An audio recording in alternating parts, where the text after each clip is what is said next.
नमस्कार मंडळी.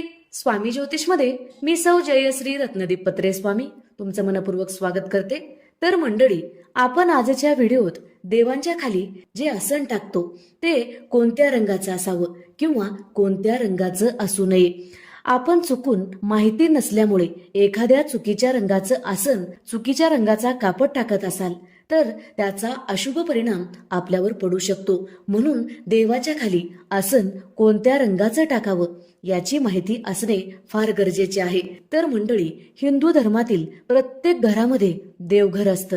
त्यामध्ये आपण मनोभावे आपल्या इष्टदेवांची पूजा करतो. आपण देवांची आपल्या पद्धतीने होईल तेवढी सेवा करत असतो. प्रत्येकाला वाटतं की आपल्या घरामध्ये सुख समृद्धी राहावी, भरभराट राहावी, घरातील सर्व लोकांना यश मिळावं, माता लक्ष्मी आपल्या घरात स्थिर व्हावी, अशी प्रत्येकाची इच्छा असते. आपल्या इष्टदेवाचा, आपल्या कुलदैवताचा आपल्यावर आशीर्वाद राहावा म्हणून आपण मनोभावे देवांची पूजा करतो. पण देवपूजेचे काही महत्वाचे नियम असतात, ते नियम पाळलेच पाहिजे. तर मंडळी, देवपूजा करताना लागणाऱ्या साहित्याचं एक वेगळंच महत्व आहे. प्रत्येक साहित्याचे एक वेगळं महत्व देवपूजेमध्ये आपणास पाहायला मिळते आणि त्याचं देवपूजेतलं महत्व आपण नाकारू शकत नाही. वस्तू साधारण असू शकते, पण देवपूजेमध्ये त्याचं अत्यंत महत्वाचं काम असतं. देवपूजेमध्ये वापरलं जाणारं आसन सुद्धा आपल्यावर खूप प्रभाव टाकू शकतं. देवांच्या खाली जे आपण आसन वापरतो ते सुद्धा खूप महत्वाचं आहे. तर देवपूजेमध्ये आपण देवांच्या खाली आसन टाकतो, त्या आसनाचा सुद्धा आपल्यावर सकारात्मक किंवा नकारात्मक प्रभाव पडत असतो. म्हणून देवाच्या खाली आसन टाकत असताना आपल्याला त्या आसनाच्या रंगाची माहिती असणं खूप गरजेचं आहे. कारण चुकीचा रंग वापरल्यामुळे, चुकीच्या रंगाचं आसन वापरल्यामुळे आपल्या देवाऱ्यात टाकलेलं आसन आपल्यावर नकारात्मक प्रभाव टाकल्याशिवाय राहत नाही. आणि योग्य पद्धतीनं म्हणजे पवित्र रंग जे आपण वास्तुशास्त्रामध्ये सांगितलेले आहेत ते आसन जर आपण देवांच्या खाली टाकत असाल तर त्याचा शुभ परिणाम आपल्यावर पडणारच आहे. म्हणूनच आपण देवघरामध्ये कोणत्या रंगाचं आसन टाकल्यामुळे आपणास कोणता फायदा होतो किंवा कोणता दोष लागतो याविषयीची माहिती पाहूया. तर मंडळी, माता लक्ष्मी आपल्या घरात वास करते, यासाठी देवाच्या खाली टाकलेलं आसन फार महत्वाचं मानलं जातं. याविषयी सविस्तर माहिती आपण या व्हिडिओत पाहणार आहोत. व्हिडिओला सुरुवात करण्याआधी चॅनलला सबस्क्राईब करा, बाजूच्या घंटीला ऑल करा, त्यामुळेच मी टाकलेले प्रत्येक व्हिडिओ तुम्हाला पाहता येतील. तर मंडळी, आपल्या घरातील देवांची पूजा रोजच झाली पाहिजे, त्यामुळे आपणास शुभ परिणाम प्राप्त होतात. देवांना रोज फुलं अर्पण करणे, गंध लावणे, अक्षत अर्पण करणे, देवासमोर सकाळ संध्याकाळ तुपाचा दिवा लावणे खूप गरजेचे आहे. त्याचबरोबर देवांची आरती रोज केलीच पाहिजे. आरती केल्याशिवाय देवपूजेचं पूर्ण फळ आपणास प्राप्त होत नाही. म्हणूनच देवपूजा झाल्यानंतर आरती केलीच पाहिजे. आरती झाल्यानंतर नैवेद्य अर्पण केलाच पाहिजे, तरच देवपूजा पूर्ण झाली असे मानले जाते. देवपूजा झाल्यानंतर लगेचच घर झाडून काढू नका, हातपाय धुवू नका किंवा कपडे बदलू नका. यामुळे सुद्धा देवपूजेचं पूर्ण फळ आपणास मिळत नाही. चला तर मग जाणून घेऊया देवांच्या खाली कोणत्या रंगाचं आसन वापरलं पाहिजे. हिंदू धर्मात लाल रंगाला शुभ मानलं जातं.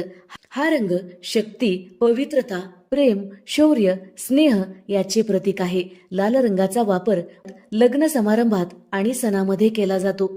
तर मंडळी, लाल रंगाचे कापड वापरल्यामुळे तारक मारक लहरी शोषल्या जातात, त्यामुळे आपणास शुभ आणि लाभ असा परिणाम मिळू शकतो. तर मंडळी, लाल रंग जीवनाचा आणि आनंद प्रसंगाचा रंग मानला जातो. लाल रंगाचा वापर मंदिरात देवांचे आसन असो किंवा डोक्यावरील लावलेले तिलक असो, लाल रंगाचे वापरले जाते. लाल रंगाचा वापर देवी देवतांच्या पूजेमध्ये जास्त केला जातो. देवतांच्या मूर्तीच्या खाली लाल रंगाचे कापड टाकू शकता. तर मंडळी, देवाऱ्यामध्ये लाल रंगाचे आसन टाकल्यामुळे आपणास सुख समृद्धी प्राप्त होते. 2. पिवळ्या रंगाचं आसन सुद्धा देवाऱ्यामध्ये वापरणे अत्यंत शुभ मानले जाते. पिवळा रंग धार्मिकतेचे प्रतीक असून त्याचे धार्मिक महत्व खूप जास्त आहे. पिवळा रंग शास्त्रोक्त सुद्धा खूप खास मानला जातो. पिवळ्या रंगाचे धार्मिक महत्त्व खूप जास्त आहे. पिवळा रंग सूर्यप्रकाशाचा रंग असून ऊर्जेशी संबंधित आहे. पिवळा रंग सत्वगुणी मानला जातो. पिवळा रंग तणाव दूर करतो आणि मनाला शांती देतो. पिवळा रंग आत्मविश्वास वाढवणारा मानला जातो. पिवळा रंग ज्ञान आणि शहाणपणाशी संबंधित आहे. पिवळा रंग सोन्याशी संबंधित असून संपत्तीचा विस्तार यामुळे होत असतो. संपत्तीचा विस्तार यामुळे होत असतो. म्हणूनच आपल्या घरात सुख समृद्धी यावी, आपल्या घरात लक्ष्मीची प्राप्ती व्हावी, आपल्या घरात पैसा यावा, पैसा टिकावा यासाठी पिवळ्या रंगाचं आसन किंवा कापड देवांच्या खाली टाकलंच पाहिजे. यामुळे आपणास शुभ परिणाम प्राप्त होतो. पिवळा रंग मनाला आनंद आणि उत्साही ठेवतो. पिवळा रंग शरीरातील सर्व इंद्रियामध्ये असतो. याच्या प्रभावाने जातक धार्मिक, सात्विक आणि सदाचारी होतो. पिवळ्या रंगाचे वस्त्र परिधान करून केलेली पूजा शुभ फळ देणारी असते. यामुळे आपण देवाऱ्यामध्ये पिवळ्या रंगाचं आसन वापरलं पाहिजे. 3.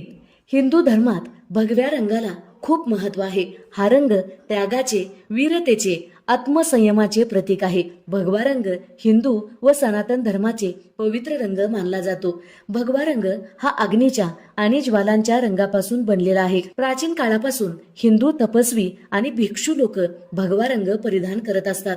भगवा रंग सूर्योदयाचा व सूर्यास्ताच्या वेळी या भगव्या रंगाच्या छटा उमटल्या जातात. म्हणूनच देवाऱ्यामध्ये भगव्या रंगाचं आसन किंवा कापड टाकणे खूप महत्वाचे आणि शुभ मानले जाते. तर मंडळी, रोजच्या पूजेमध्ये देवाऱ्यात शक्यतो लाल, पिवळं किंवा भगव्या रंगाचं आसन वापरलं जातं. पण विशेष प्रसंगी वेगळा रंग वापरावे. शंकराला पांढरा, गणपतीला हिरवे किंवा लाल, त्याचबरोबर कुलदेवीसाठी हिरवा रंग वापरला जातो. आता आपण देवाऱ्यामध्ये कोणत्या रंगाचं आसन, कापड वापरायचं नाही याविषयीची माहिती पाहूया. तर मंडळी, देवाऱ्यामध्ये निळ्या रंगाचं कापड किंवा आसन चुकून सुद्धा टाकू नका. देवाला निळ्या रंगावर शनिदेवाचा प्रभाव आहे. यामुळे निळा रंग आपण देवाऱ्यामध्ये वर्जित केला पाहिजे. जर तुम्ही वेगवेगळ्या रंगाचं म्हणजे मल्टी कलरचं आसन वापरत असाल तर त्यामध्ये सुद्धा निळा रंग असता कामा नये. निळ्या रंगासोबतच आपण राखाडी रंग सुद्धा म्हणजे ग्रे कलर सुद्धा देवाऱ्यात वापरू नये. देवाऱ्यामध्ये कुणीही काळ्या रंगाचं आसन वापरत नाही किंवा काळ्या रंगाचा वापर देवाऱ्यामध्ये करत नाहीत. पण राखाडी रंगाचा सुद्धा उपयोग देवाऱ्यामध्ये चुकूनही करू नका. या रंगावर राहू केतूचा प्रभाव असतो. याचा अशुभ परिणाम आपल्या घरावर व आपल्या घरातील लोकांवर पडू शकतो. तर मंडळी, रंग कोणताही वाईट नसतो, पण देवतांच्या पूजेमध्ये काही रंगाचे विशेष महत्व आहे. देवांच्या खालचं आसन एक साधारण गोष्ट आपणास वाटू शकते, पण त्याचा प्रभाव आपल्यावर खूप जास्त प्रमाणात पडत असतो. म्हणूनच देवांच्या खाली आसन लाल, भगवं किंवा पिवळ्या रंगाचं वापरलं पाहिजे. जर व्हिडिओ आवडलेला असेल तर नक्की लाईक करा, शेअर करा, सबस्क्राईब करा, बाजूच्या घंटीला ऑल करा. त्यामुळेच मी टाकलेले प्रत्येक व्हिडिओ तुम्हाला पाहता येतील. धन्यवाद.